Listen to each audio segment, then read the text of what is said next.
This is a little story that took place during my last Curse of Strahd campaign. The party has started to build up a reputation in the small Barovian town of Vallaki as brave heroes and troublemakers.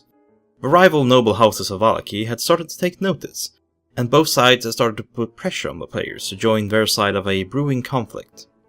The Burgomeister, Baron Vargas Valakovic, especially had taken notice of the vast sums of gold that were being spent by the often generous group at the traders and shops of Vallaki. Jealous of the group's growing popularity and incensed that these adventurers were growing rich while causing all manner of trouble, the Baron had decided to act.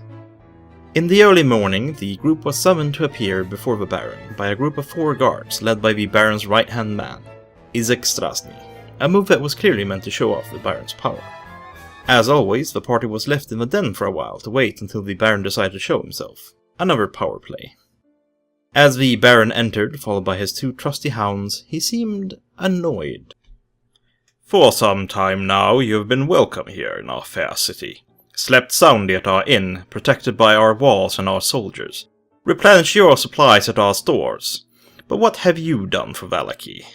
If you intend to continue residing within our walls, then we will need something in return. But we've done all kinds of things for the people of Vallaki. We killed the Hagenville Mill, and we slew the Witch of Berez. Yes, but each time you go out there and fight some vicious monster, you risk retaliation to our fine town.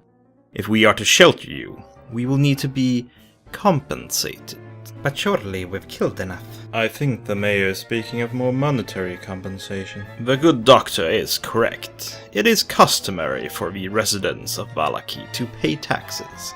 And if you wish to become residents, then we expect that you do the same. And how much will this tax be? Oh, that is different from person to person, of course. We would never ask more than what is reasonable. In your case, I think a tithe of 1/10 of the riches you have found in the wilderness would suffice. The group excused themselves, promising to return shortly with what they owed the Baron. The party had recently returned from plundering a dungeon, where they had uncovered literal wagon loads of treasure. Worried that they might draw unwanted attention, the group had bribed the guards at the gate, and then quickly hidden their treasures all over their rooms at the inn. The timing of the Baron's request, however, was suspicious, and the party was worried that he might have found out. Asking for some compensation wasn't unreasonable, but 1/10 of everything the group had earned since they came to Vallaki could be thousands of gold. Also, the party wanted to stay neutral in the power struggles of Vallaki, but if the group gave too little, they might offend the Baron.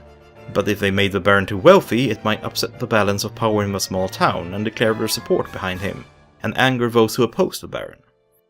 Digging through their treasure hoard, the players eventually found something that could very well solve all their problems. And so the players returned to find the Baron waiting. Ah, that was quick. I assume you have returned with your tribute, then? Yes, unfortunately we couldn't bring it inside, but if you would just step outside with us. The paranoid Baron wondered if this could be some trick, but followed the group outside, unable to fight his curiosity and greed. If they couldn't even bring it inside, how much gold had they brought? As the Baron stepped out, his jaw dropped in astonishment. Standing there, glistening slightly in the dim Barovian morning light, was a solid gold chariot. The Baron went completely quiet, then his face went red, as he stepped forward to inspect the wagon. He was speechless, and pendling between pure rage and glee. You see, the Baron would have preferred cold hard cash, something he could spend and use, something that would have added to his power. So he was enraged that the group had brought him something that was so valuable that it was effectively worthless. But at the same time, this was an item that was worth 10 times what he had expected.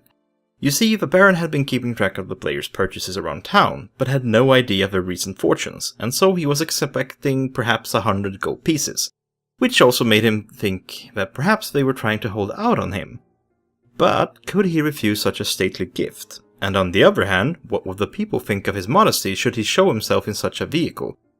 It was a bit of an emotional roller coaster for the poor Baron. We thought you could use it for one of the festivals. And that was all the encouragement the Baron needed. Yes, for the people. I will accept this gift on behalf of the people of Vallaki. And so the players managed to buy the Baron off their backs for the rest of the campaign. And as a bonus, the Baron's enemies thought the whole thing was a grand prank that showed how truly shallow the man was. Of course, eventually the players did find themselves picking a side, or rather a side was picked for them, but that is a story for another time. If you liked this little tale from one of my D&D campaigns, then please leave a like. Hopefully this is just the first of many. If you want to support my channel, then share this video with your friends or on social media. It really helps out a lot. You can also follow me on Tumblr or Twitter, or check out my DM's Guild page. Links to all of those in the description below. Until next time, Dungeon Delvers.